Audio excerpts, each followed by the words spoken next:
अच्छा, इस चीज को समझिए कि दुनिया में कई देश और वहां के लोग फिलिस्तीन के समर्थन में है, बिल्कुल है, बल्कि यहां तक कि हमास के हक के लिए सड़कों पर भी दुनिया में कई देश हैं जो सड़कों पर उतर रहे हैं, कई लोग। अच्छा, भारत में भी हमास से हमदर्दी रखने वाले कई लोग हैं, लेकिन हमास के आतंकवादी का लाइव संबोधन, हमास के आतंकवादी का लाइव संबोधन शायद ही भारत के अलावा किसी और देश में हुआ हो। मतलब 200 से ज्यादा देश है, शायद नहीं हुआ।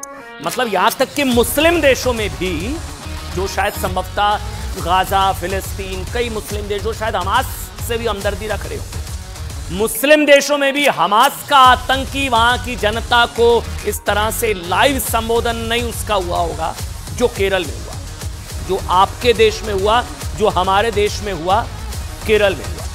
मतलब इजराइल में 1400 से ज्यादा यहूदियों का नरसंहार करने वाले हमास के आतंकी को ऐसा रेड कारपेट वेलकम शायद भारत के अलावा पूरी दुनिया में कहीं नहीं हुआ होगा। टू मच ऑफ डेमोक्रेसी है ना हमारे यहां। अभिव्यक्ति की आजादी के नाम पर आतंकवादियों का भी संबोधन हो जाता है, और इसने पूरे देश को हिलाकर रख दिया है। मतलब सोचने पर मजबूर कर दिया कि हमारे आसपास भी हमास है। हम लगातार यह डर जाहिर कर रहे थे कि हमास के निशाने पर सिर्फ इजराइल नहीं है, अपने हमदर्दों के कंधों पर सवार होकर हमास हिंदुस्तान में एंट्री का इंतजार कर रहा है। और हमास के स्लीपर सेल वाले सपोलों का, मैं फिर से बोलूंगा, कई लोगों को बुरा लगेगा, हमास के स्लीपर सेल वाले सपोलों का हमारा डर सही साबित हुआ। पंजाब, जम्मू कश्मीर और नक्सली हमलों को छोड़ दें तो दिसंबर 2014 के बाद भारत के किसी शहर में पहली बार कोई आतंकवाद की घटना हुई है, पहली बार 2014 की बात से।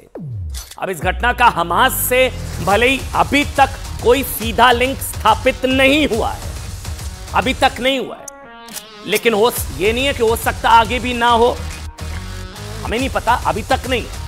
क्या हुआ दरअसल 27 अक्टूबर को, एक एक शब्द को बहुत ध्यान से सुनिएगा, भारत की आस्तीन में हमास के सांप, क्यों कह रहे हैं हम, सुनिए। 27 अक्टूबर को केरल के मल्लापुरम में, जहां की 70% आबादी मुसलमान है, वहां फिलिस्तीन के समर्थन और यहूदियों और हिंदुत्व के विरोध में एक रैली होती है।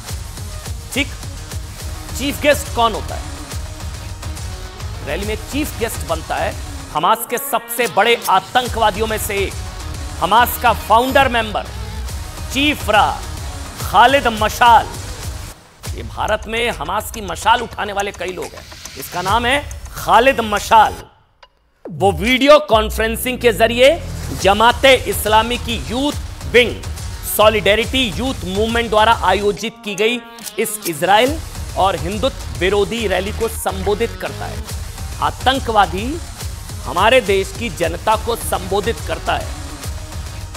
2 दिन बाद, उसके 2 दिन बाद 27 अक्टूबर को संबोधन, 29 अक्टूबर को केरल के अर्नाकुलम के कलमस्सेरी में यहोवा ईसाई समुदाय की एक प्रार्थना सभा में सुबह 9:30 बजे के आसपास आईईडी के जरिए एक के बाद एक 3 बॉम्ब ब्लास्ट हो गए। 50 से ज्यादा लोग जख्मी हो जाते हैं, एक 12 साल की बच्ची समेत 3 लोगों की मौत हो जाती है। 27 को संबोधन, 29 को धमाका। केरल पुलिस को शक है कि इन धमाकों को डोमिनिक मार्टिन, चेहरा आपके सामने, डोमिनिक मार्टिन नाम के एक व्यक्ति ने अंजाम दिया। वो खुद यहोवा ईसाई समुदाय का सदस्य है। इस व्यक्ति ने फेसबुक पोस्ट के जरिए इन धमाकों की जिम्मेदारी ली और पुलिस के सामने सरेंडर कर दिया। डोमिनिक मार्टिन का दावा है कि वो खुद यहोवा विटनेस समुदाय से पिछले 15 साल से जुड़ा हुआ है, लेकिन धीरे धीरे उसे लगने लगा कि समुदाय की शिक्षाएं राष्ट्र विरोधी हैं, इसलिए उसने ब्लास्ट कर दिया। ये इसकी कहानी है, ये इसकी कहानी है जिसकी इसके वर्जन की अभी जांच हो रही है। बड़ी बात यह है कि डोमिनिक मार्टिन के बारे में कहा जा रहा है कि वो लंबे अरसे से दुबई में था, जहां वो एक इलेक्ट्रीशियन का काम किया करता था। वो कुछ दिन पहले ही दुबई से केरल लौटा और फिर उसने कथित तौर पर इन धमाकों को अंजाम दे दिया। हैरानी जानते हैं किस चीज की है? हैरानी इस बात की है कि जिस दिन केरल का एर्नाकुलम करीब 8 साल बाद जम्मू कश्मीर और पंजाब के बाद किसी आतंकवादी धमाके को झेलने वाला भारत का पहला शहर बना, उस दिन केरल के मुख्यमंत्री पी विजयन कहां पे सोचिए, स्टेट के सीएम देश की राजधानी दिल्ली में फिलिस्तीन के समर्थन में आयोजित एक कार्यक्रम में हिस्सा ले रहे थे। उनके दिल्ली आने से पहले उनके राज्य के मल्लापुरम में पहले फिलिस्तीन के समर्थन और इजराइल और हिंदुत्व के विरोध में एक बड़ी रैली होती है।